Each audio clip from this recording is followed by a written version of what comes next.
this will later lead to eczema conditions or psoriasis இந்த மாதிரி skin conditions வந்து இந்த ப்ராடக்ட்ஸ்னால வருதா இல்லை ஹார்மோனல் இம்பேலன்சஸ்னால வருதா?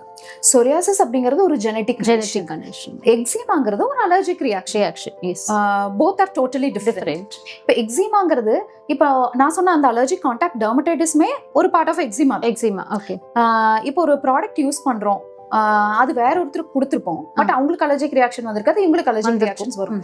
எந்த ப்ராடக்ட்க்கு வேணாலும் யாருக்கு வேணாலும் அலர்ஜிக் ரியாக்ஷன்ஸ் எப்போ வேணாலும் டெவலப் ஆகலாம். ஸ்கின் வந்து அடித்தோல் இருந்தா மேல் தோல் வளர்ந்து நம்மளுக்கு வந்துட்டு இருக்கோம் நார்மலாவே. இப்போ அடித்தோல்ல இருந்து மேல் தோல் வரதுக்கு வந்து 28 நாள் எடுக்கிறது. சொரியாசிஸ்ல 7 நாள்லயே வளர்ந்து வந்துடும். அதிகப்படியா வளர்ச்சி அடையிற தன்மை தான் சொரியாசிஸ்ங்கிறது. இந்த சொரியாசிஸ் ஸ்ட்ரெஸ்னால ரொம்ப ஜாஸ்தி ஆகும். ஸ்மோக்கிங், ஆல்கஹால் இது எல்லாமே பிரெசிபிடேட் பண்ணும் சொரியாசிஸ். ஸ்கின்னுக்கு வந்து விட்டமின் டி அப்படின்றது ரொம்ப முக்கியம். நமக்கு நேச்சுரல் சன்லைட்லேருந்து வராது. சப்ளிமெண்ட்ஸ் இல்லாமே இப்போ வந்து அந்த நேச்சுரல் சன்லைட்டில் விட்டமின் டி நமக்கு கிடைக்கிறதுக்கு என்ன பண்ணணும்?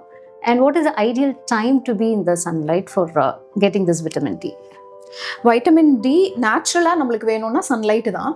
சன்லைட்ல இருந்து ஸ்கின் வந்து அதை அப்சர்வ் பண்ணி அதை வைட்டமின் டியோட ஆக்டிவ் ஃபார்மா மாத்தி நம்மளோட பிளட் கொடுக்கும். சன்லைட்ல எத்தனை மணிக்கு நிக்கணும் அப்படின்னா 11 o'clock இருந்து 3 o'clock வரைக்கும்.